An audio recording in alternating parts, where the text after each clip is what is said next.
सर्वप्रथम देखूँ जहाँकि रही पीएम किसान योजनार ऑफिशियल वेबसाइट। तो से ऑफिशियल वेबसाइट को आपण मैंने विजिट कलापर देखो आपण सामने एमती इंटरफेस टी आसो।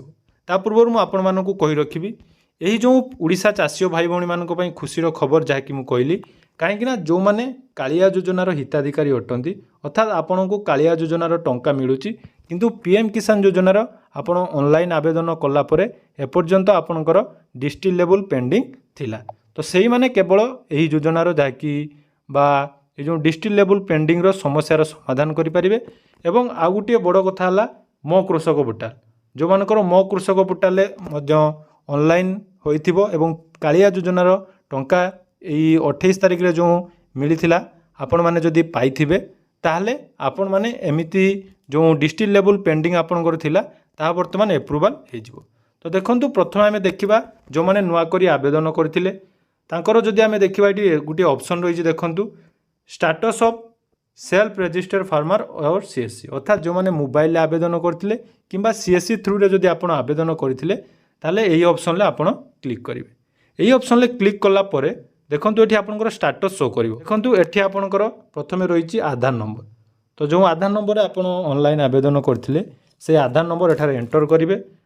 तो एठी आपण देखि पारुथिबे जहाँकि आधार नंबर एवं कैप्चा कोड दे सारला परे ए जो चाषींकर मु आपनकर देखंतु याको रजिस्ट्रेशन होइथिला हमर 2023 मसिया रे किंतु एठारे देखंतु गुटे अपडेट आछि एठी आपनकर रजिस्ट्रेशन डेट 9/4/2024 अर्थात एई एप्रिल मास ठारू वर्तमान जहाँकि समस्तंकर जो माने कालिया योजनार टंका पाइचंती एई जो व्यक्ति रहिचंती बा जांकर मु देखौछि आपनकर से वर्तमान प्रथम थर पई कालिया योजनार किस्ती पाइचंती। तेणु से ही कारण देखूँ ये रजिस्ट्रेशन डेट जहाँकि 2024 मसीहा देखा अर्थात आपणकर ये एप्रिल मसरे रजिस्ट्रेशनटा एप्रूव होती।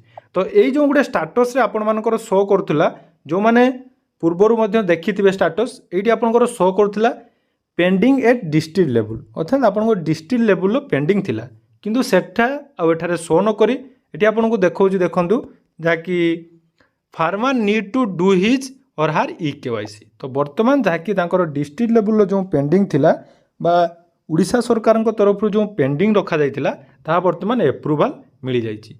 तो यही एप्रूवाल मिलिबार कारण कौन ना प्रथम है तांकर मो कृषक पोर्टाल तांकर डिटेल्स अपडेट अच्छी।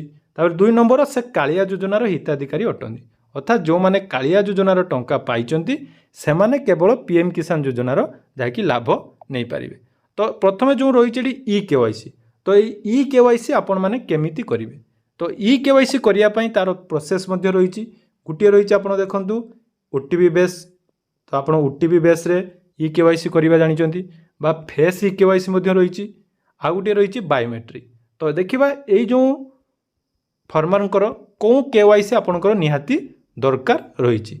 तो से केवाईसी करिया पई हेले प्रथमे आपण से पुणी थरे बैक जिवे बैक को आसिला परे देखंतु हमर एठी ई केवाईसी ऑप्शन आपण मानक सामने शो करिवो।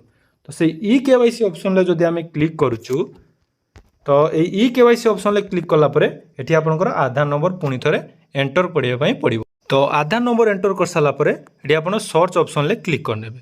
देखंतु तो सर्च ऑप्शन ले क्लिक कला परे एठी आपनको गुटे डिटेल्स एमिति मध्ये शो करिवो। एठी रहिछि fail to update database DBT because the database is read only. तो कोन कहिछि ना एठारे डीबीटी रे आपणकर प्रॉब्लम रही डाटाबेस रे फेलियर रही। तो यहाँ आपको केमिति केवाईसी करिया पई पड़िवो ना से ई केवाईसी करिया पई हेले आपणकर गुटे रही देखंतु बायोमेट्रिक ई केवाईसी। तो बायोमेट्रिक ई केवाईसी केमिति आपण करिवे एठी देखंतु। तो nearest CSC centre may be contact to biometric e KYC जेहेतु तांकर प्रथम थर पई ई केवाईसी करिया पई पड़ुची। तो सेही प्रथम थर ई केवाईसी करिया पई हेले आपनको सीएससी सेंटर को जाई बायोमेट्रिक ई केवाईसी करिया पई पड़िवो। तो से बायोमेट्रिक ई केवाईसी कला परे प्रथम थर आपण ऑथराइज हो जिवे। ऑथराइज होला परे 100% मु आपनको ग्यारंटी सहित करिवि जहाँकि 100% आपनको पीएम किसान योजनार टंका मिलिवो।